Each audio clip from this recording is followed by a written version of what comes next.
Testing, testing. 1, 2, 3. 1, 2, 3.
I don't think your trailer will get flamed, Khatib.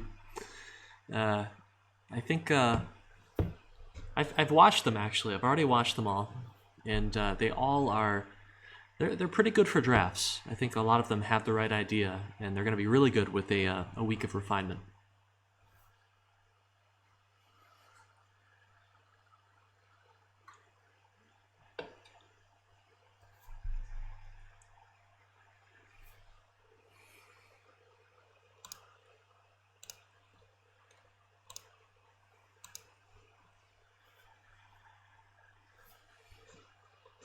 Oh, we're missing something, aren't we?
How's it going, Ish?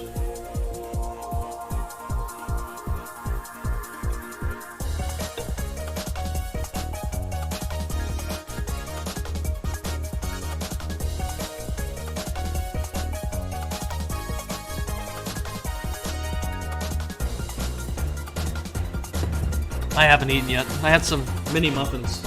They're pretty good.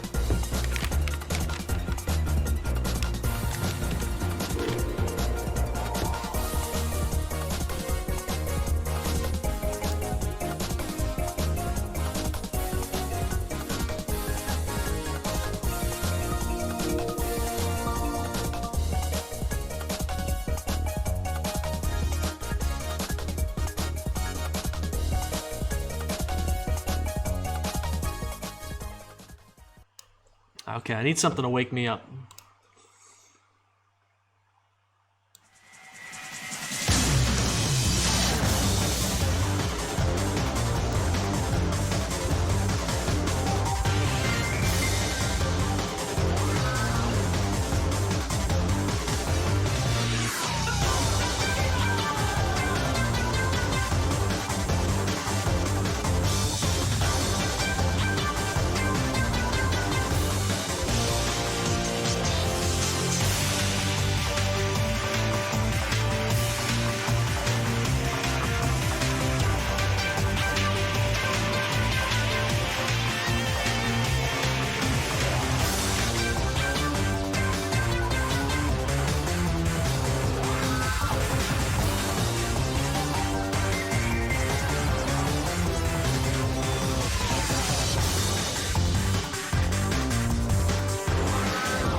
All right, and that was perfect timing. All right, I'm excited. Okay, everyone, thank you for joining us. It looks like we're only at 18 viewers right now. I think we'll probably have a few more in the audience pretty soon. Gosh, it's that thing about breaks, huh? So they sometimes leave you more tired than you were entering them. But I hope that you all had a fantastic break. I hope you got a little bit of relaxation in. I understand that a lot of students are under pressure from course projects and assignments and exams coming up and all of that. So I feel you, and I hope you. I still hope you had a decent break. The good news is that in about about a week, 2 weeks, you're going to be back on break. Winter break is going to be here. You'll be done with your exams, and you can truly relax. Okay. So look forward to that. You deserve it. You've worked very, very hard. But let's not forget that you have invested a lot in these projects, these game projects, and we really, really want them to have impact, right? You've invested so much, so let's really hit this next week out of the park so that you can reap as much as you've sown as possible. And you've sown some very good things. So let's get that done. Let's go through some announcements. We've got a lot to do today, and I lied a little bit, I fibbed. We've got an interview with Jeremy Bond, who's a professor of practice at MSU and one of the leaders of their fantastic top 5 game dev program. Going to be talking a little bit, very briefly, about grad school at noon 30. So when we come back from our break, okay. So let's get this show rolling. Virtual Showcase is next Tuesday at 494showcase.com. You'll see this message: 6 days remain in a handful of hours. So that's it. That is it, team. We got 6 days. Let's rock and roll. Please don't forget to share this Facebook event with your friends and family. We'll post that in just a little bit. In fact, Ish, can you throw that into the chat real quick? They deserve to, and you want them to see your efforts, right? You want them, that's the whole point we make games, so people can play it, have fun, particularly the people we care about. Evaluations are out, I believe. It wasn't clear when the dates were, like when it ends, when it starts, but they must be out at this point. So please do not forget to fill out your course evals for EECS 494. It's the single most important resource for us when it comes to deciding what new ideas we want to try for the next semester and what things we want to refactor and iterate and kind of move stuff around. We're very tight in terms of our schedule, but there are always more ideas on ways that we can improve the course, make it a smoother experience. And if you compare this to our first semester or two teaching, that's night and day. So we need to keep iterating in order to do that. In order to iterate, we need data, we need ideas. So please provide your ideas, and we appreciate that a lot. Thank you very much. Also, you get extra credit. A lot of you are doing very, very well in this course if you look at your grades right now. However, a little bit of extra credit could make the difference between an A- and an A. So, yeah, do that. Fill out the course eval, and you'll get points. The more people do it, the more points you get. You can look on Canvas to see the official formula. Feedback, news, pester, okay. Challenge for you, a quick challenge. Can you spot Hooke's law in the following clip? Let's try. Ready? It's very brief. Are you ready?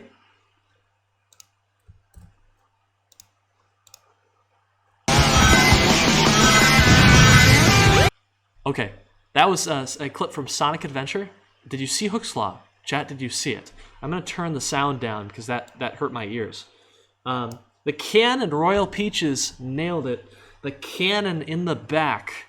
The cannon used Hooke's law for a really nice little effect, but it's literally all it did. It didn't use any fancy animation.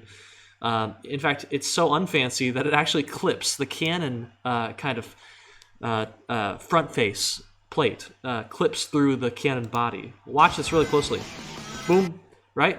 So you can see this part move and then wiggle back and forth a little bit. So Hooke's law has been used for a long time. It remains extremely effective. Don't forget to use it to juicify your game in these final days, okay? Let's keep going. Assignments, due. So you turned in your P3 beta and you turned in your P3 marketing draft. We're going to be looking at these drafts in just a few moments to get you some feedback on those for your final trailer, which is very important. You've got a few more assignments. These are kind of the biggest assignments that remain. This is your final deliverable. It might be hard to believe, but you're there. The P3 Gold, it's coming up, okay? And not a whole lot is different from the other deliverables, other than you need to make not only your normal devblog submissions, but you also need to submit your portfolio too, okay? When we go to grade your portfolio, it needs to have, whatever link you provide, needs to have your other games listed, okay? It needs to not be just a default server-generated index. Don't do that. Use the template that we list in here. You need to post your final portfolio with your games on it, all three of your main projects, on it to your Discord server. And I believe that's just about it. The only other big change is that in the tigsource.com devblog post for this week, you must, if you want to get those points, you must have a screenshot, okay? I've looked through your forum posts, and the moderators are getting annoyed, okay? Because you really, if you read the rules for the forum, you're supposed to post images and ideally trailers as well and video footage to your whenever you make an update. Okay, otherwise people just see a wall of text. They don't have a link to play the game, and it's just a mess. People can't really make much use of those posts. So, anyway, requirements are increasing for the forum posts. Okay, so don't forget to do that. All right. P3 Marketing Final, it's essentially you are going in and you're fixing up and polishing up, maybe recording a little bit of new footage, maybe re-recording a voiceover, mixing up the sequence in which you show things. That's what you're doing. You're taking your trailer draft and you're trying to make it as easy to understand and as impactful and concise as possible. Okay? That's pretty much it. It's the basic same thing. You'll be getting that feedback today, okay? Showcase registration. This is a form that you need to fill out. You need to have one of your teammates fill this out. And it's going to be like, hey, what do you want the final showcase to look like? Your entry on the final showcase website to look like. Your final studio name, your final game name, And please try and think of something that's a bit witty. If your name is very plain and vanilla for your game, then we've probably already mentioned it in your feedback on the technical deliverables. But please take it seriously, because a game name could really sell or alternatively steer players away from your project. If it sounds kind of generic, then it's going to be impossible to Google search. And if it sounds generic, your players are going to assume that the game itself is generic, and that's certainly not the case for any of our games. Game description, are you at EMU or U of M? Final itch.io game page. You need to submit an image, and then what's going to happen is on the website, your image that you submit is going to have the name of the game put in the bottom left corner and a gradient applied to the bottom. So don't put anything too important on the bottom, I guess, but you also are required to avoid text. You cannot have any text on the image that you submit, okay? And that will create a website, a showcase, website that just looks very cohesive and less distracting. I'll show you what the current website looks like in a sec, and it is very clearly a first effort. Okay, so you need to tell us what kind of multiplayer you got going on, if any at all, and then a link to your game's trailer on YouTube. Okay. Cool. So please have this done probably by Saturday, or probably actually Monday evening is probably when you need to have this done, because that's when you'll have your trailer finished as well and submitted. Okay, let's go ahead and look at the 494showcase.com really quick. I want to show you what that looks like. If you go to just 494showcase.com, you'll see this coming soon screen. However, there is a trick. There's a trick. If you go to -preview-index.html, you'll see the real deal. Don't tell anyone. This is top secret. Okay, you will see this website, and what essentially it is it's this kind of gallery style website where you've got all these tiles. Each tile represents a game, kind of in the middle to bottom sections. But at the top, you also have a Twitch stream. Oh goodness, it's streaming me right now. That's going to crash my network. I hope that didn't kill my Twitch feed, team. Let me know, chat, if it did. But there's going to be also a Discord server that we will have you all register for pretty soon. And this is where you're going to have a channel for each one of your games, and where attendees are going to post feedback, okay? Where you'll be posting feedback for each other during the showcase. Anyway, when you click on one of these, you get a little description, the description you provide, and you also get a link to the itch.io page and a link to your trailer on YouTube, okay? And that's how it is for every single game. Cool. Try and keep it a little bit brief, otherwise it takes over the entire screen like this. Okay. Cool. This looks kind of visually distracting and noisy. It doesn't look very professional, and part of it is because all the different fonts that are being used makes it look kind of sloppy. And the fact that there's text everywhere. There's text up here in the actual image itself. There's text down here at the bottom left corner.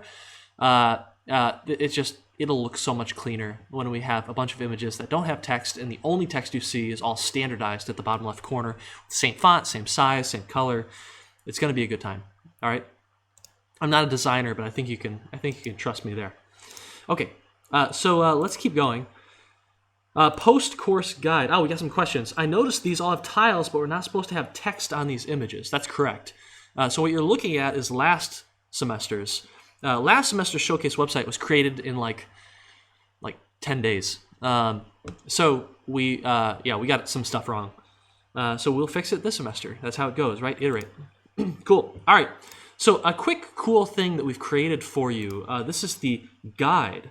This is a post-course game publishing guide. And this is a guide that was created for you during the break. I had some help from the Hard Boiled Studios team, which is the team that signed the publishing deal with HitSense to have their game distributed and funded to completion last semester. So an incredible example. I'm so appreciative of their effort. It's very inspiring, right? But we would like their example and the other examples out there to inspire more entrepreneurial an impactful kind of post-course activity if we can, okay? You certainly don't have to, though. Anyway, and you know how cool I thought it was to see like 12,000 views now, right? Team Spore in this semester had a semi-popular YouTuber play their game, and the impact that results from that was very impressive. So anyway, let's keep this going. Blah, blah, blah, blah, blah, blah. So this guide will tell you how to prepare your assets, what kind of assets you need. You need GIFs ready. You need a trailer ready. You need a cool logo. You're going to want to have a very basic high-level budget ready to go in case the publisher asks, okay, how much do you need to finish the game? You have a step where you need to reach out to 40 publishers. Which publishers? Hey, use this spreadsheet. This spreadsheet contains every publisher that we know of that kind of deals in these small kind of student scale projects. HitSense, you've got Digital Tribe, you've got Radalaika, who's published some games in southeastern Michigan. You've got all of these. They all come with some notes and some contact methods, a website, and a column you can edit as your team members contact, split it up and contact each team, okay? And which team member you're assigning this to. So if you do decide to use this, you'd make a copy of this spreadsheet and you'd use it to contact everyone. You could use this email kind of template message in order to get the word out and get something that you can send to publishers when you reach out to them. Have some answers ready for your interviews when some come back. Contact us. There's some information on forming an LLC with your company, with your teammates. Contacting Ann Arbor Spark and getting their help and getting maybe some grants to get some legal work funded for your team. And then joining the local game dev industry, right? And saying hi and getting access to talent that way and beta testers and stuff like that. So this guide is just for something for teams who want to try and have more impact with their project after the course ends. And these games are really coming together, despite the fact that you have actually one less iteration on this P3 than normal, than previous semesters. You've done a great job. The impact is there if you want it for these games. So consider it. Cool. Read about the things. Alternative, you can consider creating an itch.io bundle. This is a really cool bundle. Where apparently you can go on itch.io, you can get a bunch of different studios together, and you can actually create a bundle and then sell it. So this bundle, which was made by 6 different local southeastern Michigan game devs, has raised like $200 so far. So that's pretty cool, divided by 6. It's not a ton of money, but it is pretty neat. It would be kind of awesome if the 494 teams got together, created their own bundle. That'd be super cool. But since money's involved, I'm certainly not going to do anything with that. So you'd have to organize that on your own. Okay, systems demonstration. I want to show you a little bit of cool technical stuff. I want to show you another system in kind of a commercial grade project it's really neat because it is a combination of the heavily distributed, decentralized composition pattern where you're putting individual components. They're all pretty small. They all have, a basic job that they do and they do well, so they're easy to understand. But you also have support from a centralized system, okay, which the components communicate with to do powerful things, all right? So let's go ahead and take a look at this. I want to show you this example right here from RuneScape. So in RuneScape, this goes by so fast, it's not a good example. But if you look on the left side of this GIF right here, you're going to notice that when the player clicks, this little menu comes up, right? So the player has right-clicked on, I think, this character right here. And it's giving you all the different things that you can do with that character. So right-click, you can attack, you can use, you can examine, you can talk, you can follow, right? You can trade. And what we call these in the industry is we call these affordances. So the bone game object, you see the bones in the corner right there. The bone game object affords you the pickup affordance. You can pick up the bones. The bones afford you a bury affordance. You can bury the bones, right? So these objects all have a list of affordances on them, and this list of affordances changes based on what the object is. If it's the bones, you can bury them, you can pick them up, you can trade them. If it's a human, you can follow that person, you can attack them, you can trade with them, you can talk with them, right? And it's really nice because when you right-click, there's a system in the UI that essentially says, hey, figure out what you right-clicked on, and then populate a menu with the list of affordances that are possible. And then, when the player clicks an affordance, that affordance gets in kind of on-selected call, and then it can execute some code, okay, depending on what that affordance is and what that affordance is on. And so what I want to show you is a basic kind of architecture for how this is done in the Arbor Interactive games.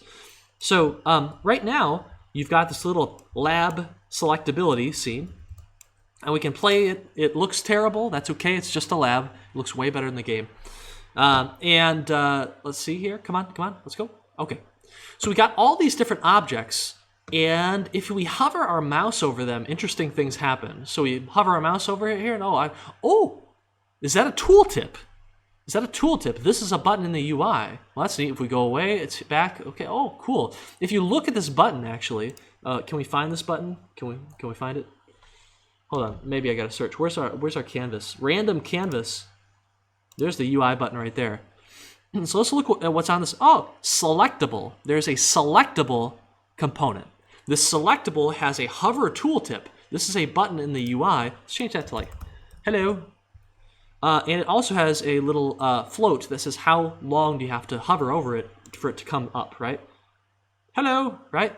Okay, so there's some other game objects. So let's hover over this. This is a UI object. This is a 3D one right here, a sprite render. Look at that. There's like a garbled message that I probably just spammed with my left hand here. And there's also a little hover, right? There's a little outline that the sprite render creates. So that's kind of neat. There's another icon. That's Sandy here, right? However, what's interesting is that unlike the button in the jukebox, which just has a selectable component, this Sandy game object actually has something else. So if you look on here, it has the selectable component. This is Sandy, okay? However, it also has some other stuff. It has AF examine, okay? It has AF talk. It has AF rank up, all right? So these affordances are components. And when we put these on the game object and click, we get a little menu, just like in RuneScape, that actually gives you these options. So we click examine, and it says, hey, this is Sandy. We get to see the message, right? And it's really cool. If we remove one of these, then it's going to disappear. Let's go ahead and remove the rank up. Let's remove rank up over here, and I think it'll disappear at least. Let's see. And there we go. It's that flexible. It just kind of works. So if you look at these components, you'll see that they're pretty simple. I mean, they used to be way more simple, but I complicated them to give them more features. It was simpler last semester. We'll take a look though still. On Visual Studio, come on. Let's go, come on, hey. Yeah. I think my laptop might be kind of toward the end of its lifespan, if I'm being honest here. It is moving so slow. The hard drive might be on its last legs. Okay, so let's bring this down here. Okay. Maximize it. All right, so here's your affordance. Your affordance examine. Okay, first thing I want to do is I want to look at the actual base class. Okay, so the base class, in order to put an affordance on something, it has to have a selectable component as well, right? Because you can't hover something, you can't get a tooltip, you can't click on something unless you don't have the selectable component. And this affordance, if you create an affordance component, right, a component derived from the affordance base class, then you have all these other functions and you have to fill out these ones, these public abstract ones, should be available, right? What is the logic that determines whether an affordance shows up in the menu and can be executed? if there's only one affordance on that game object, should it appear in a menu or should it just execute when the player clicks on that object? What is the display name that appears in the menu? What happens? What's the logic that executes when you actually click that affordance to say, I want to talk, I want to examine, right?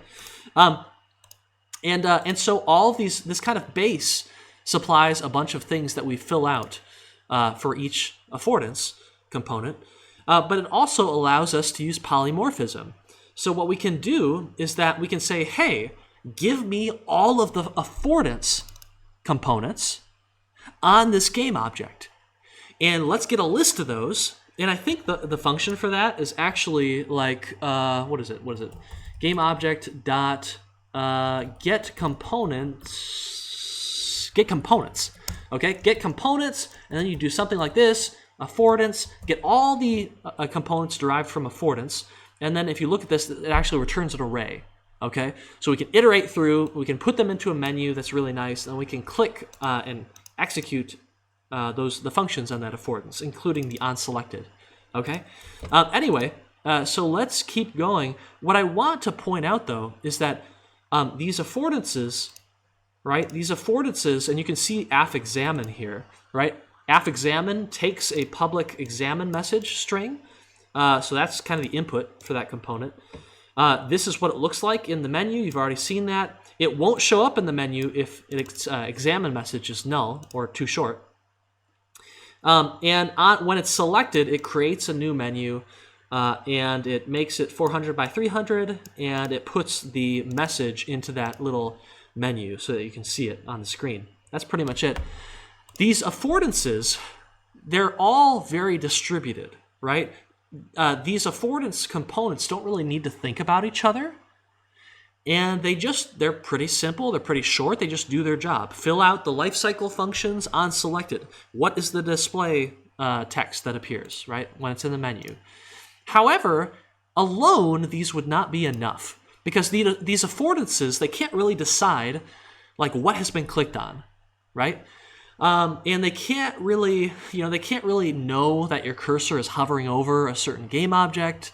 They can't really figure that stuff out. In other words, part of this problem of selecting stuff in this game and selecting actions to take on an object, part of this problem is decentralized, right?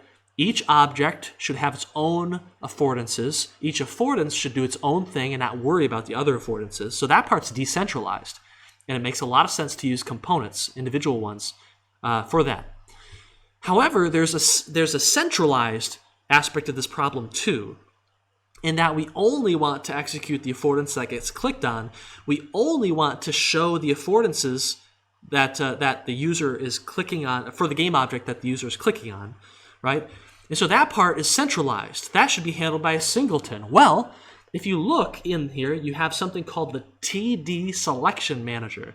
This is a singleton that stands for Tower Defense Selection Manager. It handles how selection works in this game. And so this system is constantly kind of looking for all of the currently hovered objects. And then let's see if we can do a get components. Did we use that function in here? Yes, right here. Okay.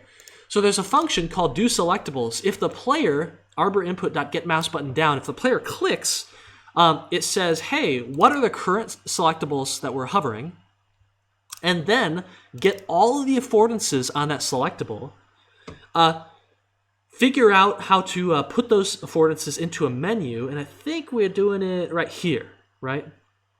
Yes, we're adding it to a little array, so we're adding each affordance into an option. We're creating simple string views. We take these simple string views and we put them into a menu. We request a menu. That config right there is having its options added to it, I think. Yeah, I don't see the code right here, but that's fine. Oh, it's right here, right here. All those options from each affordance, we put it into a vertical list view. We put that into the config. The config becomes a menu, and that menu has all the affordances in it, okay? Unless there's only one option, and that one affordance says, yes, you should just execute me, bypass the menu. If that's the case, we just execute that affordance right away. We don't even show a menu. Otherwise, we do show that menu with all the affordances. Okay, I went through this fast. You don't need to understand all of this. If you're curious about this, you can go to this agenda that we'll post right after lecture, and you can actually look at the code for these different aspects of the system, all right? But the basic takeaway is this. You have a system architecture where part of it is decentralized, and that makes a lot of sense for components. You want to be able to talk to a game object? Give it the affordance talk affordance or a component, right? If you want to not be able to examine a game object, take that game object and destroy its examine affordance, right? It's really convenient. It makes sense. It's easy to understand, particularly for non-engineers on your team. However, in order to make the system work, in order to make all these affordance and selectable components kind of work and communicate and work be synchronized cohesively to do what we want, we need to have some sort of a singleton kind of centralized system that is communicating with these components, saying, okay, you components were hovered and clicked. So you are going into the list, and then one in the list, when the user clicks that button for you in the list, you're going to be the one affordance allowed to execute right now, and that kind of thing. So you have distributed part of the architecture, and you have the centralized part of the architecture, and you need both, okay? You can think of it sort of like this way. All right, I got to open my wallet. Hold on. All right, open my wallet. Where's my ID? All right, so I open my wallet. You open your wallet and you have a ton of cards, right? Okay, so here's one card. I'm not going to show it on screen. Here's the back of my driver's license. Okay, here's the back of my Michigan ID. Okay, now neither of these pieces of plastic have any value. Okay, they're distributed. They're cheap. They're simple. They do their job. Right? And they only have one simple purpose, right? These are our components. I've got two right here in my hands, okay? On my game object body here. These are worthless unless there's a centralized system somewhere that makes them valuable, that synchronizes them, that checks them, that gives them purpose. So this is the distributed part of authentication, okay? For my Michigan driver's license, the state of Michigan, the Secretary of State, the motor department, I forget what it's called, the MDOT, right, gives this card value. It's the centralized system, the singleton, only one can exist, that makes all the licenses throughout the state have value and mean something for authentication. These Michigan ID cards are similar, right, in that there are a ton of these out there. They're all components. You have this component on your game object right now, probably. But if the University of Michigan itself didn't exist, then these would be worthless, okay? So the centralized singleton of the University of Michigan takes these components and uses them to authenticate us. So there you go. Architectures that we find in engineering and computer science appear throughout society, and this happens all the time. You'll start to notice these if you haven't already as you go out and work. Okay, so let's keep going. I want to stop talking about this. Does anyone have any questions real quick on this architecture, on my example I just gave there? Any questions, chat? No questions? All right. Well, that's cool. Okay, I hope you have questions for 30 minutes when we have Jeremy Bond on in talking about grad school. Okay, so think about some questions for that. By the way, I'm curious, and I might ask again, chat, 494 students, how many of you are thinking about grad school, thinking about, or that you want to work in games?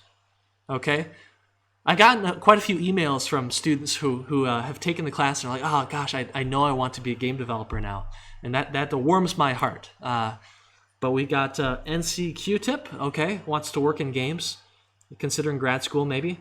I'm thinking about grad school. Ish, okay. Wow, Kaylina Shuang 2411. That's really good to see. Yeah, Ishwar, you're in graduate school right now, Kappa. Okay. Khatib, awesome, good. So grad school can be very impactful. It can be a fantastic kind of short, 1 to 2 year period where you really get to kind of independently research stuff and work with some incredible people. And Jeremy is going to tell us all about that in a little bit, because that is so. I don't know if Jeremy's watching right now, But I think that U of M students, it's very sad, but I don't think they often think about MSU for grad school, okay? But the fact is that Michigan State has like a top 5 game dev program, right? What University of Michigan is in kind of engineering, MSU is in game dev. And so a fantastic opportunity, in-state rates, it's just crazy. Anyway, we'll get to that in a bit. Let's keep going. I want to talk about marketing draft feedback. Let's watch some trailers. It's about time, right? Let's watch some trailers. So first up, we have, and here's how I want to do this, chat. Hopefully it won't lag when we watch these trailers, but I want us to watch these trailers, and then I want chat to have about 30 seconds to punch out as much feedback as possible, and then I'm going to speak for about 30 seconds, and then we'll move on to the next trailer. Okay, that'll take us about 30 minutes and take us to Jeremy in the break. So let's go ahead and take a look. First up, we have Tempest Might and AIV Studios. Fire, air, water, earth. Harness their powers to take down enemies. Clear obstacles. Explore the world.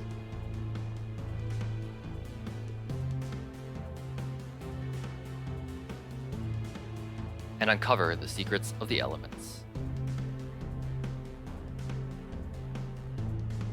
Tempest Might.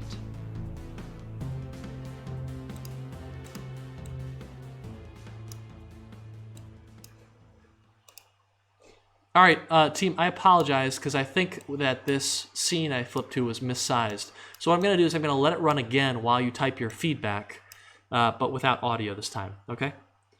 So let's go ahead and type your feedback, team.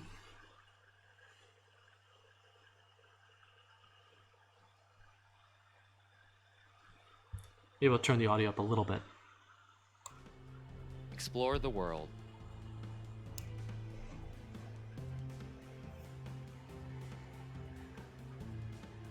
And uncover the secrets of the elements. Tempest Might.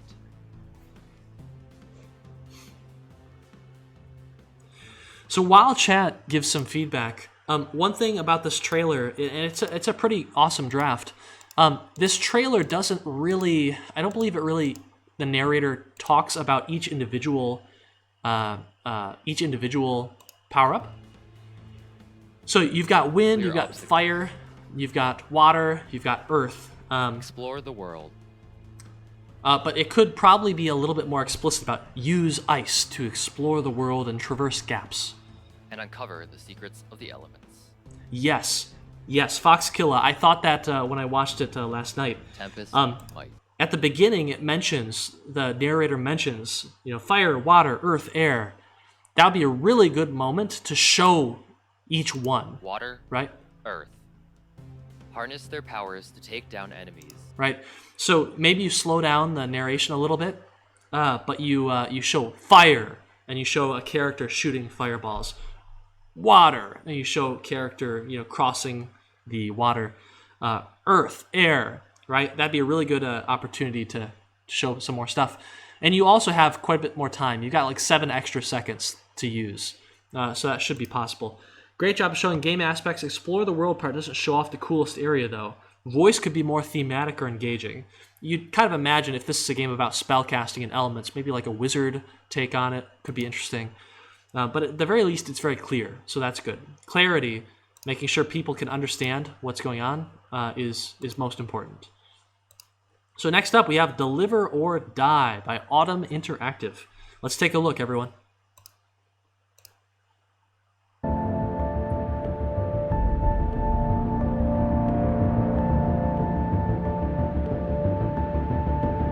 Some days I wish I didn't wake up in this apocalypse, but I do over and over, and you know what? I should just make the most of it. At least I have my car, all that work modifying it, finally paying off, because I gotta say, there are a lot of people depending on me to help them to reach the ultimate goal: survival.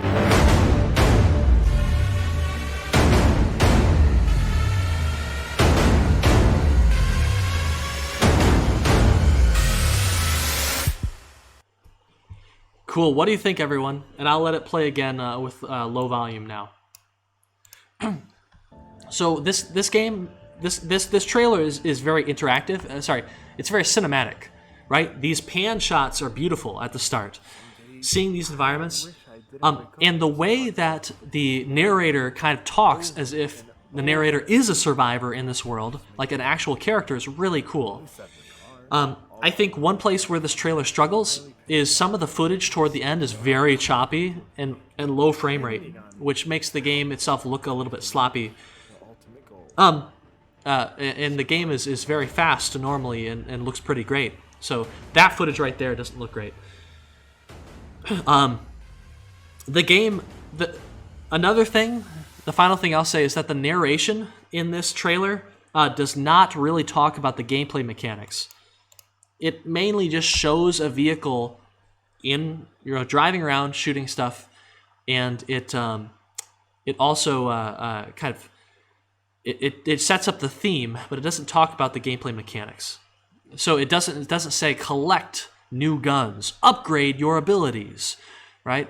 Contend with diverse and ever strengthening enemy hordes, right? So an explicit discussion of the actual game mechanics could be very useful here. So we've got feedback. It does get across the idea that we're trying to collect resources to help other survivors, though. I don't think we really are in the game, the latest builds. I think that feature was taken out. Yeah, I think more footage of the car shooting enemies. Yeah, more combat could be useful because that's much of the game. What else do we have? I want to see the gun shooting. It's really dynamic. Feels hype with the music. Absolutely. Nice editing. Sweeping shots. Yes, it's a very cinematic game. Awesome. Good job. Thank you very much, team. So let's keep going. So next up, we have Deluxe Cat Pack.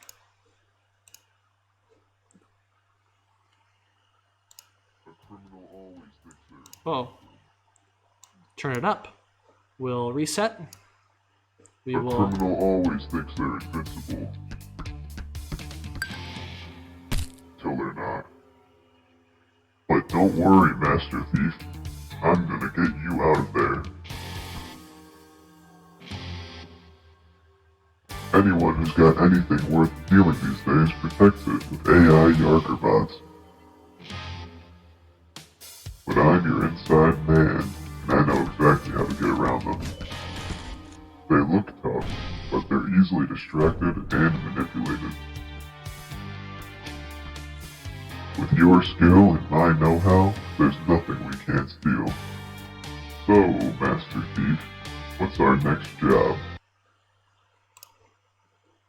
Alright, go for it. Master Thief. A very cool trailer that does a lot of things very well. This intro is extremely cool, right?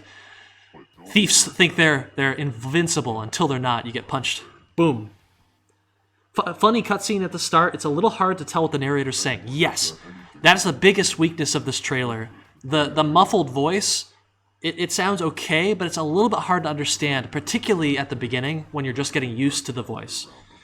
So if you can find a way to get a recording that still sounds a bit muffled but is more articulate, that would be really helpful for this trailer, because otherwise it does a great job. The voice is kind of creepy. I like the hook of getting knocked out. It does a good job explaining the idea of the game. I cannot understand the voiceover. I need subtitles. Yeah, you might consider subtitles, team. But you do absolutely need to have some vocals going on.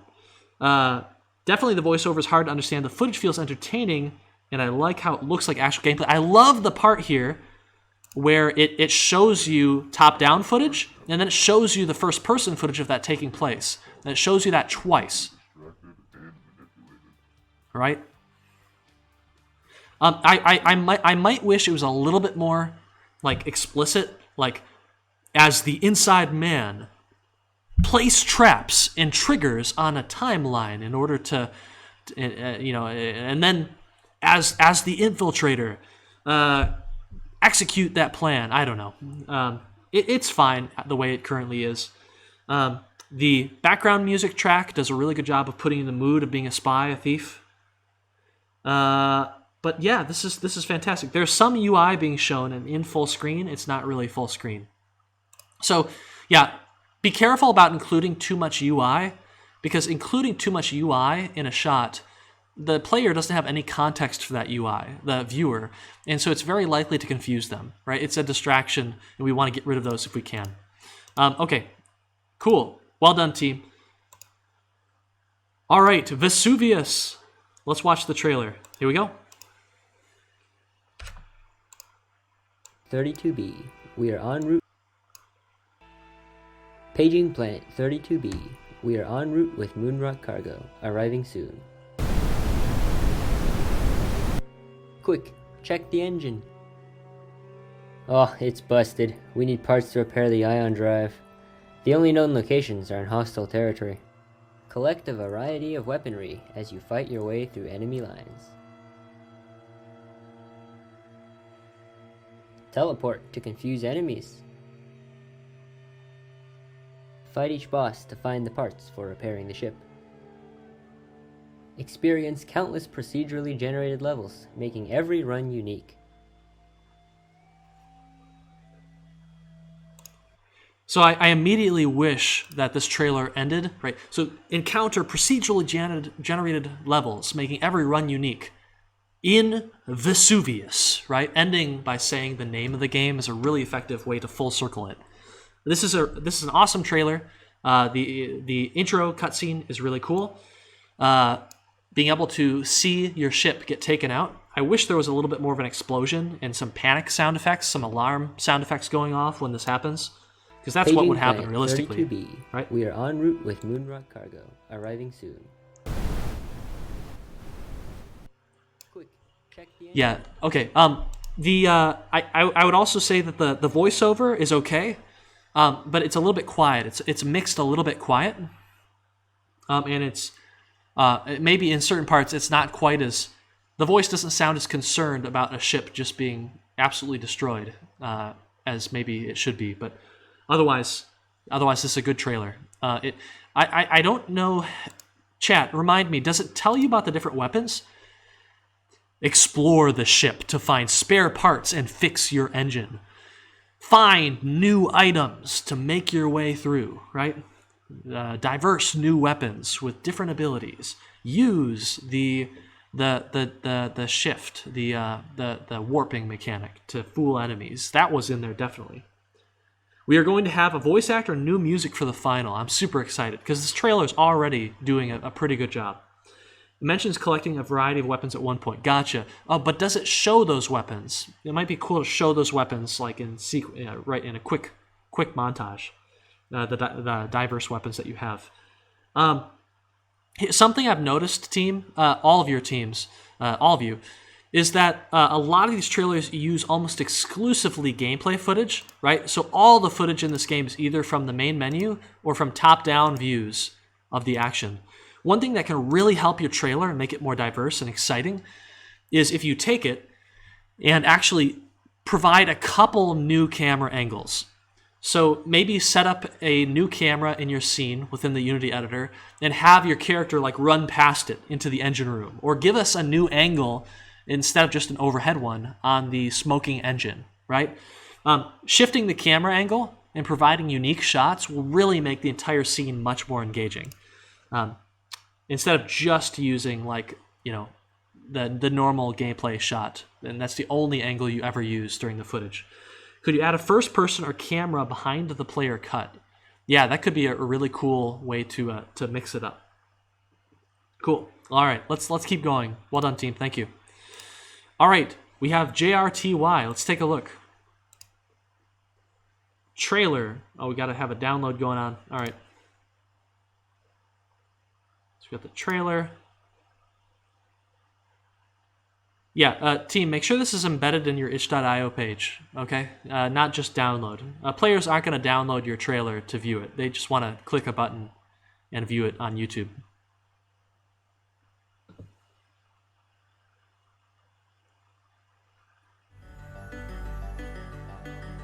In this game, you will play as one of the two possible successors to the royal throne. The setting is in a dark dungeon beneath the castle and is full of monsters and quizzes. Each avatar will be controlled separately, and you will race against each other to be the first to get to the exit of the maze and the winner will become the new king. The players will also have a few magical powers that will help them survive and move faster in the maze.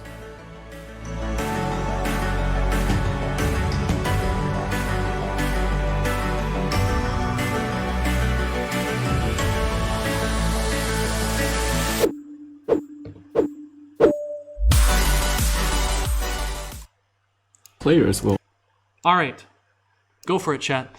So something that's noticeable right away, when the gameplay starts, the trailer's first shot of gameplay is a split screen kind of shot, right? This split screen shot is very likely to send the user's head spinning a little bit because they don't know where to look, right? They've got two different views to look at. They don't know which one you're talking about.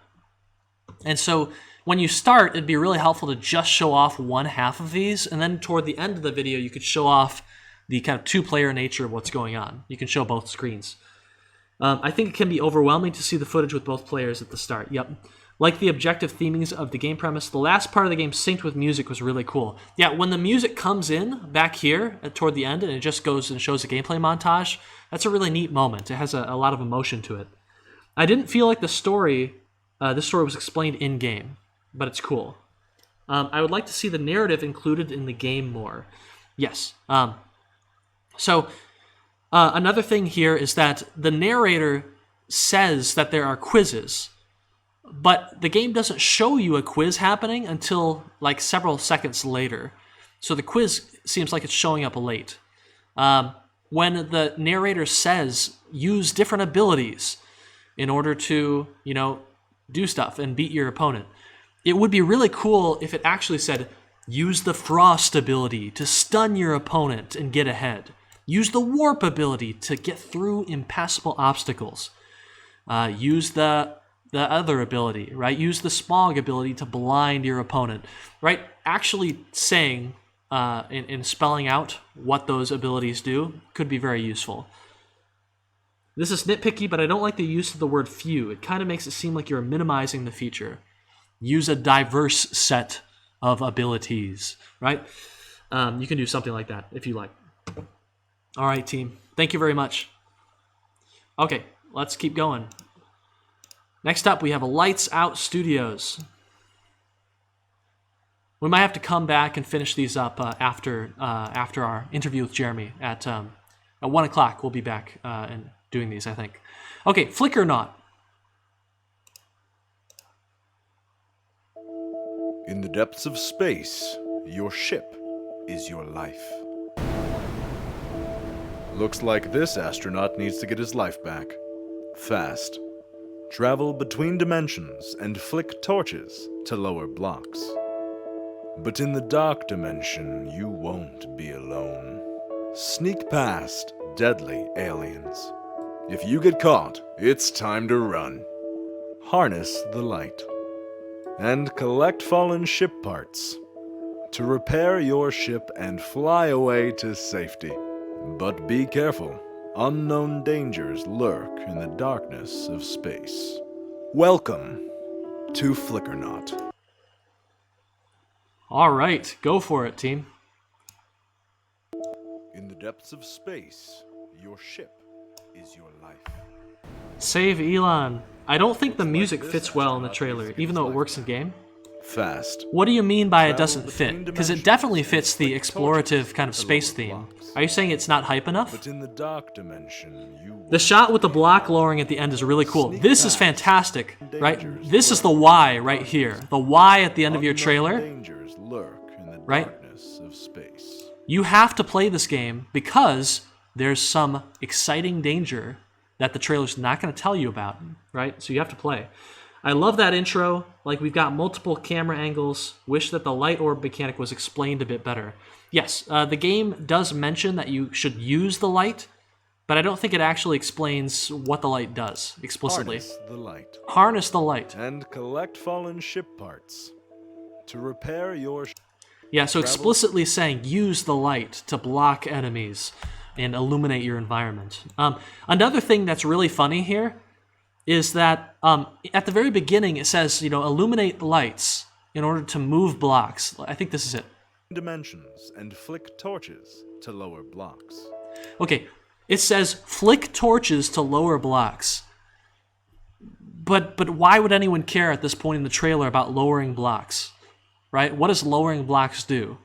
So I think what you should say instead is flip torches, toggle torches to lower and raise blocks and navigate this treacherous world. Or something like that.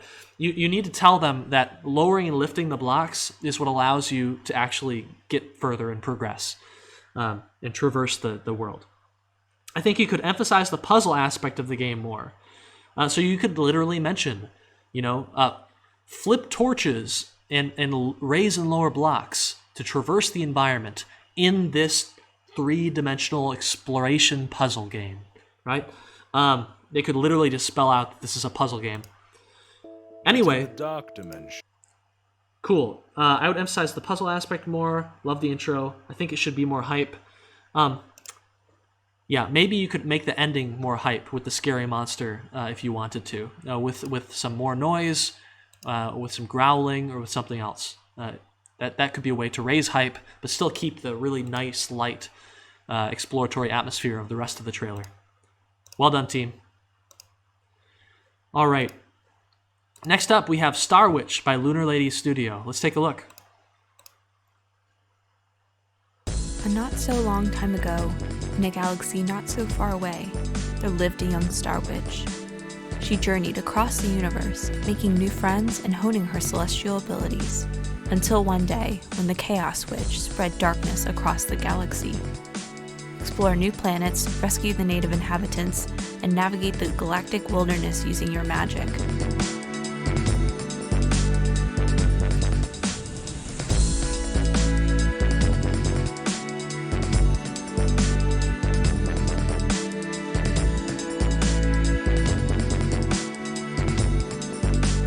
Only you can save the galaxy. Star Witch. All right, go for it, chat. And well done, team. Very cool trailer. Yes, I would love if the voiceover explained some of the power-ups during the montage. This is another trailer that has a montage that shows off these different spells, but I don't believe it actually goes into detail about what each one can do. Explore new planets, rescue... I think that the you might want to save some of the uses of the spells for the actual gameplay, right? So players are surprised. However, I think you should explain some of the basic uses of these spells. Use fire to save your friends. Use levitation to expose vulnerabilities and traverse the environment. That could make it seem a little bit more clear what's going on in this game. And then the depth would be you show the player lifting an enemy with one spell and then hitting them from underneath. Or you show a fireball spreading fire and creating glass platforms. I think that this trailer could use some re-recorded footage when it comes to the Chaos Witch, because this fight with the Chaos Witch, it doesn't look nearly as cool as it probably should. Like, you can imagine, hey, why don't you just take the title screen, like background stars, right? You're in a cave, but it could be really cool if the Chaos Witch does an attack and you see the star parallax background from the title screen. That could make a really cinematic fight, because right now this is supposed to be the climactic and most crazy part of the trailer toward the end here. Kind of the why you got to go play now. But it just looks like a really dark room where it's hard to see anything. So I think the re-recorded footage could be useful. Maybe some kind of sound effects or voice during the montage. Sound effects could be useful. The montage voice we talked about.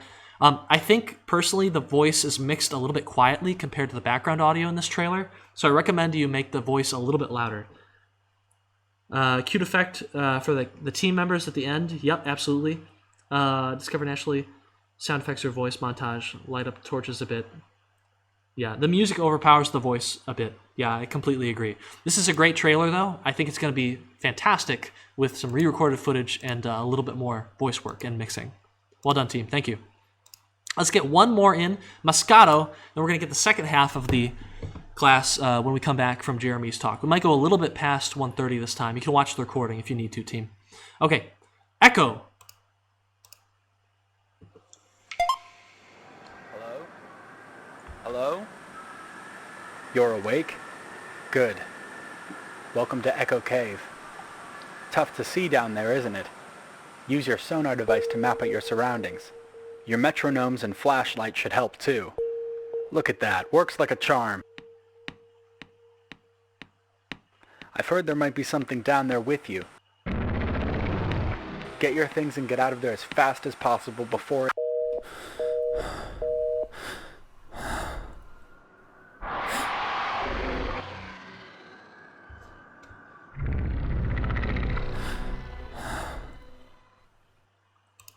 Okay, go for it, chat. What do you think? So this trailer, this trailer is pretty neat. But one thing I think that's a bit of a struggle is you don't hear like a collapse. You don't know how you got into this cave, and there's nothing that explains it. Another weakness of this trailer that you can probably fix pretty quickly is it only ever uses footage from the first-person perspective, right?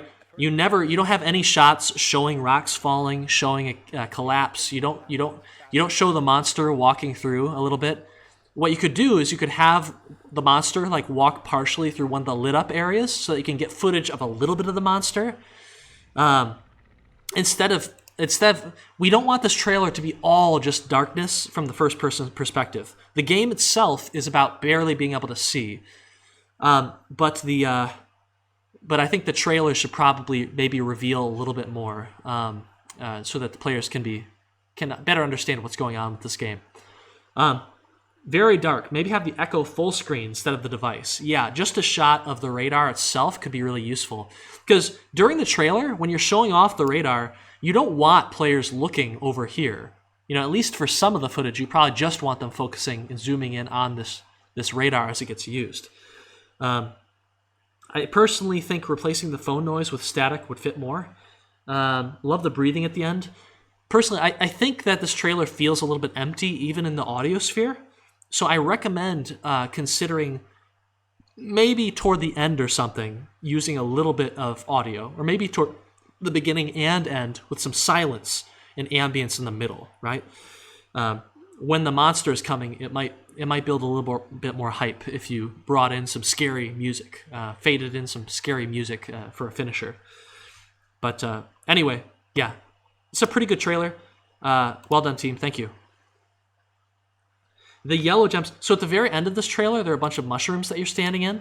These are not yellow gems. I think they're mushrooms. The mushrooms are totally not explained at all. And so I think viewers will be confused about this more than excited to see it. So you might explain, have the narrator explain, quick, stand in the mushrooms. They'll light up your way. The monster doesn't like the light, right? Explaining some of these game mechanics can send your viewers' heads spinning as to the possibilities of what they could do to survive this horrible cave. Okay, thank you, team. All right, everyone, I think that's it. We're going to take a 5-minute break, and then we're going to come back with about a 25-minute discussion with Jeremy Bond. I'm going to get him on the line during this break, okay? So let's go ahead and bring it back here. There we are. We're back. Okay, let's see if I can get this going. Okay, we will see you in 5. I'm going to turn the music back on, everyone. We'll get some... Oh, you know what? We're going to get some Rayman going. This music is beautiful. Listen to that. Incredible. Okay, so let's go ahead and get this going. I'm going to bring down the MSU game dev website. It's just fantastic. Let's go ahead and get this going.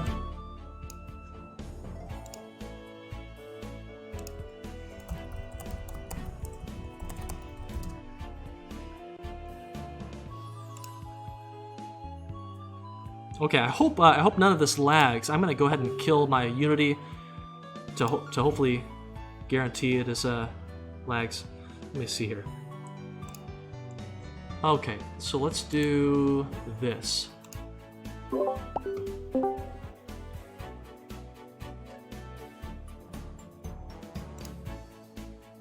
Oh. All right, hold on. Which camera? We're gonna do the OBS cam. Turn on our camera right there. Okay, so I think he'll be able to sort of see us when we come back.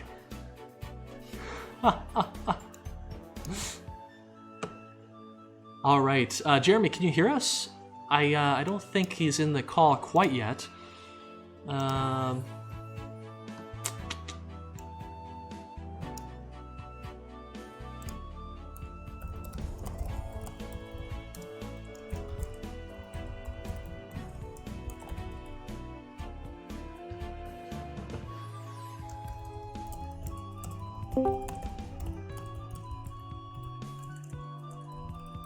Hey, buddy. Hey, how's it going? Doing good. Can you hear me okay? Yeah, I can hear you. And I believe the stream can hear you. Chat, I might need a little bit of help. Okay, so I apologize. The way that I've found out that I can get Discord and OBS to use this webcam at the same time is to create a virtual camera that shows you what OBS currently sees, which is why I'm so tiny in the corner. I apologize. That's okay. I'm even tinier on my screen. So no Yeah. worries. But how are things? How's the semester going for you? Oh, I mean, it's been nuts. I have Oh, yeah. noose around my neck right now because I am at home, but we haven't had heat since Thanksgiving. So heat or hot water. So Oh, I'm getting man. somebody's coming for an estimate today. That's why I had to push this to 12:30 instead of 1. So sorry about that. Oh man, I'm sorry. That's rough. Yeah, it's we're getting by. I miss showers. Showers are great. Did you reach Thanksgiving before the hot water gave out? It was a warm Thanksgiving. No, but I mean, dinner? yeah. Well, the guy came and fixed it. Okay. Like the day before Thanksgiving, and then it broke again on Thanksgiving morning. So it was like, well, whatever. But Yeah. we're fine. We're fine. All right, So, that's good. That's I good. mean, for cooking, we're fine. For like heating the house, oh, I gotta turn that back on. Just a sec. For heating the house, we're fine. But yeah, it's just I miss showers. Hey, there I am. Look at me. Yes. All right. There we are. Awesome. So I've got the MSU website up. In about 2 minutes, we'll go ahead and get started. But cool. Okay. How are your courses going? How are your students doing through this transition? Well, I mean, everybody's having a tough time, of course, right? Yeah. But gotta be honest, the work my students are doing is shockingly good this semester. Awesome. I've got, in the intro programming class, there's a wide variety of work, always, right? But they're doing well, man. There's some weird flickering going on in your screen thing, but and some of the students are doing phenomenally well.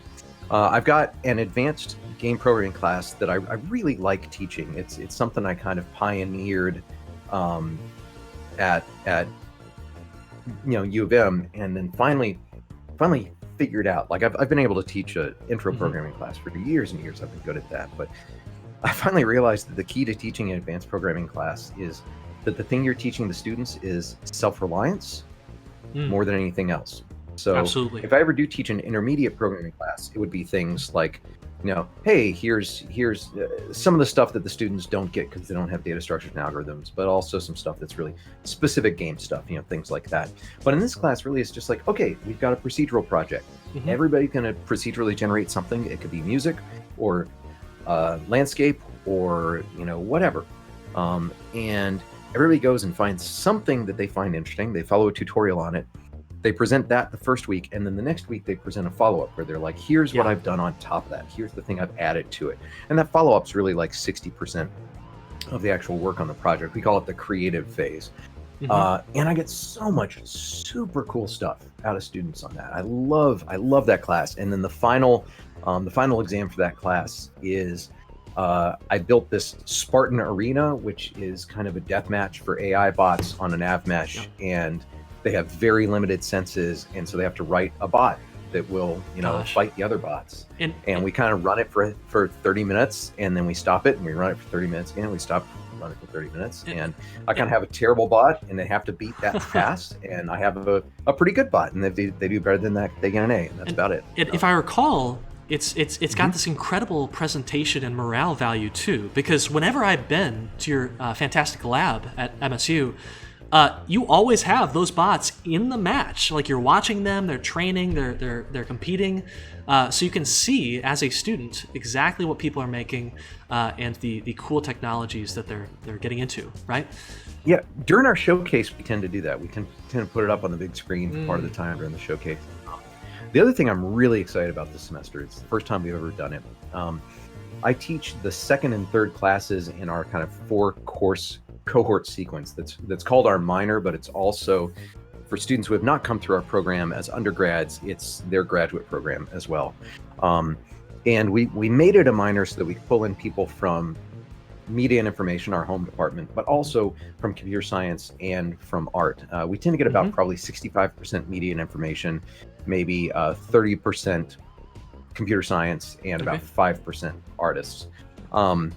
And the reason we have such low art numbers is because once anybody takes art classes from either Andrew Dennis, who's our 3D art specialist, or Ricardo Guimares, who is our 2D art professor, once they take a class from them, they basically drop their art major and come take art major because they just want, like, the art major at U of M is very much like, what can you do with a room? You know, and I'm sorry, at Michigan State, I don't know anything about your art major, but you know, we have a very practical art focus, and so we're like, okay, here's how you make stuff in ZBrush, here's how you make stuff in Blender, here's how you make stuff in Maya and 3D Studio Max, and here's how you build up a bunch of layers in Photoshop so you can mock up concept art quickly, that kind of stuff. There is tremendous hunger for that kind of practical art application knowledge at U of M as well, and it's a little bit hard to meet. But it's awesome. It's hard to come by. Yeah. Okay. But what I wanted to say about that, I know we got to go to the next thing, but what I wanted to say about that is this class. So this class, it's the third class in the sequence. It's called Game Design Studio. And in it, students take a game that they prototype. They basically went through pre-production in my previous class, in the second class. And they did pre-production on, say, 4 or 5 different games over the course of that semester, and then they put together a group and they pitch one of those to go forward for a full semester. And so then we develop that for a full semester. We've got 5 games right now in that class with 8 students on each game on average. They are all going to be grouped together and sold as a charity bundle starting on our final exam day, which is the 18th. And so we've got a bundle that we're putting up on itch.io, and half the money is going to go to the student group, kind of our Sparta soft, just like your Wolverine soft. And the other half is going to go to COVID relief efforts in Detroit. Fantastic. So, that's super cool. And we've never done that before. And I don't know of any game school that is basically putting their stuff out there for charity like this. So I don't know if it's going to make a tiny splash or a big splash or whatever, but you know, I'm excited. I'll be very interested to see how that goes. We were just talking about doing something similar with our 494 projects. But anyway, let me go ahead and turn down our background music here, and I'll do a little introduction. So ladies and gentlemen, thank you so much for joining us. We have a very special guest today, the person who taught me how to teach courses, who kind of built 494 up into what it is now, Professor Jeremy Bond. He is currently a professor of practice at MSU, Michigan State University's fantastic top 5, I believe, game development program. And he has been lots of places in the industry. He's been to Electronic Arts. He's taught at USC, and they're, I think, #1 game dev program, game design program. He has had a tremendous impact. He's wrote some spectacular books. The recommended book for this class. We just have a ton to learn from Jeremy. Thank you so much for being here. And on the topic in particular today, graduate school, right? We have a lot of students who are looking to do game dev in industry in EECS 494. We have a lot of students who are thinking about grad school, right? Going to get a master's or a PhD, and they love games. So the question then is, why would someone choose to go to game development grad school instead of just shooting to go straight into industry? Why is grad school impactful, Jeremy? Cool. Well, I mean, I think it really, really depends on who you are. And it really, really depends on what you want and where you want to go. I was pretty successful in Austin, Texas. I'm old, right? So I was working as a Flash and macromedia developer, macromedia director developer. Got out of undergrad, got a job at a company that did some game stuff and some business to business stuff, some educational stuff, and worked as a lead programmer for them. Ended up running my own little company for a while. But the real thing was, like, nothing I did got bigger than Austin. So nothing I did got outside of Austin. And when I was looking at what I wanted to do for my graduate work, there were 2 core things I wanted. One, I'd been teaching college classes for a few years at that point, just as an adjunct, evenings and weekends kind of thing. And I really loved it. and I thought that maybe I wanted that to be my long-term career, specifically in games. And then second, like I just wanted to somehow break out of that localized bubble that I was Sure. in. You know, and I'm talking about in Austin. Austin's, you know, kind of the third coast or whatever, right? Yeah. You know, Austin has a pretty big game industry. It's not Seattle or LA or San Francisco or New York, but it's up there, right? Mhm. And I just had no idea how to be seen by the bigger companies, how to be interviewed by the bigger companies, that kind of thing. And frankly, I didn't have any of the skills, right? And so that's why I went to grad school. I did my grad school. I went to Carnegie Mellon's program, the Entertainment Technology Center. Before programs were more established, it did very, very well. And it still has a lot to be said for how it works. It went through kind of a lull for a while after one of the founders died, and the other one I'm just not a huge fan of. But the new guy, Drew Davidson, who's running it, is amazing. It's very, very practically focused, but kind of like we were talking about Austin with like the way that I now teach my advanced class. Mhm. It's practically focused in that it's like, all right, you got to get this done, and I'm not going to teach you how to do it, and that's kind of how that works. But that program, it's a 2-year program, and your first semester is phenomenal. You're doing these rapid fire projects. You've got all these 2-week projects, and you're putting in about 100 hours a week on these projects per person per week, right? It's not healthy, but you can get a lot of amazing work done. In fact, a lot of people who are doing very, very well in the VR space right now came out of Carnegie Mellon because Randy Pausch, one of the founders of the program, had a bunch of this old VR gear lying around that he'd done his research with. And he actually also helped design the Aladdin's Magic Carpet Ride, VR ride for Disney. It was the first, theme park VR ride that was really successful. And he's like, well, nobody has experience with this, so it's a level playing field for people to come into. So all of us got VR experience in that class. And then the remaining 3 semesters of that program are just, okay, you have a client and you have a semester to finish the project for them and work. I got very, very lucky. Like 2 or 3 projects a year are allowed, or a semester are allowed to be student pitched projects. I got extremely lucky. My team pitched a project called Skyrits. That was a Sky Pirate, massively single player game. It was online and massive, but you didn't really interact with each other directly. And we put it out there. We built that in 2006, in the spring of 2006. They asked us to keep working on it in the fall of 2006, and then after we graduated, we kind of kept playing around with it, and we won an award at the Independent Game Festival at GDC, at the Game Developers Conference in 2008. And so that was amazing, and I was super lucky there. I was also really lucky in that program because they allowed what they didn't call an internship. They called it I can't remember, but it was basically you spend your whole semester on an internship. So my final semester I was there, my 4th semester, I spent the entire time at Walt Disney Imagineering. Awesome. And Wow. doing an internship for them. And my good friend Bay started the exact same time I did. And we started, we got an apartment together while we were down there. And he is actually now the creative technology executive. So he's in charge of all software for anything in a Disney park, which is kind of fun. Awesome. Yeah. So that was the real thing, that Carnegie Mellon gave me an amazing group of people to be in school with. And it opened doors. I mean, I got interviewed by Electronic Arts and Activision and Disney and a bunch of other big studios there. And that's one of the things that, in particular, going to a known school can really help you with. Yes. I mean, if you got the money and you really want to be design focused, like USC is an excellent, excellent place to go. The University of Southern California, where I used to teach, their cohort of grad students every year for the design side, which is really the side that is worth anything there, is probably 15 on average per year. Wow. There is a computer science side. It has been getting better. But for a while it was run by somebody who just, I swear to God, I co-taught a class with the guy, and at the end of the semester, he looked at the photo roster and was like, yeah, I recognize that kid, A. I don't know who that is, C. And that's how he graded his classes. It was not legit. But the design side in the School for Cinematic Arts, that's a very, very good program there, but it's also very pricey. It's a private school. Yeah.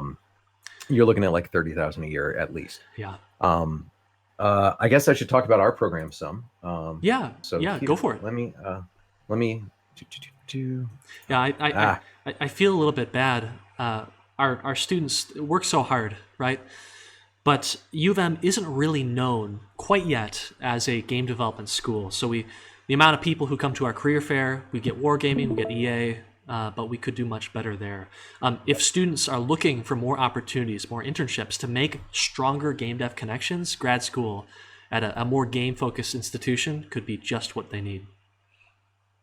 So this is not a grad focused program, but it just has a bunch of slides in it. Can you guys see it okay? Yeah.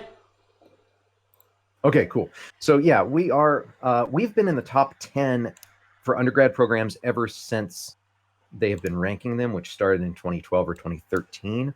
I think we're currently number 8, but the year that I made these slides, we were number 7. The only other public school that's anywhere near us is University of Utah, and their program is very good. That's another one that I'm happy to highly recommend. If you can stand living in Salt Lake City, which honestly is kind of a nice town, like it's a very, very good program. Now they have something insane like 100 or 200 grad students per year. Wow. And they're very grad focused. But one of the amazing things about that is they have a lab there called the GAP lab. And it does a lot of work for medical projects. And if you work in the GAP lab a certain number of hours per week, then your tuition is waived for your grad school there. So you get paid to work in the GAP lab and your tuition is waived. That's University of Utah. I really highly recommend them. So we're currently number 8. We're number 2 in terms of public schools. This year we were number 1. We dance around that all the time. 80 Level, which is an art website, ranked us number 3. This is just a cool background. But this is stuff that Austin told you. I actually got my bachelor's in radio, TV, and film. So you don't have to have a bachelor's in what you think you want to go into. There's Ralph McQuarrie being awesome doing this by hand. So you all know about a lot of the jobs out there, I'm sure. I'm really just kind of getting through this to get to things and kind of talk about things that we do in our program. We actually have an incredibly good art program. So if you're one of the people who, your folks were like, you have to get a computer science degree, but in your heart, you're an artist. Oh my God, are you set up well to be a technical artist? So technical artists are people who, they write Mel scripts in Maya, or PyMel, I guess it is now, and which is Python scripting for Maya that builds tools for other people.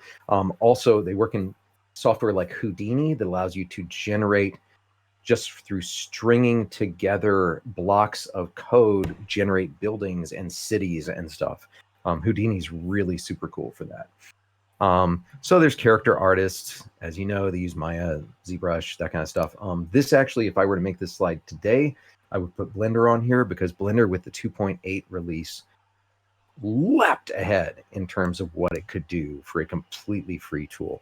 By the way, a lot of these tools are free for you as students. You should look into that. All the sort of 3D Studio Max, ZeniMax, whatever tools, which includes Maya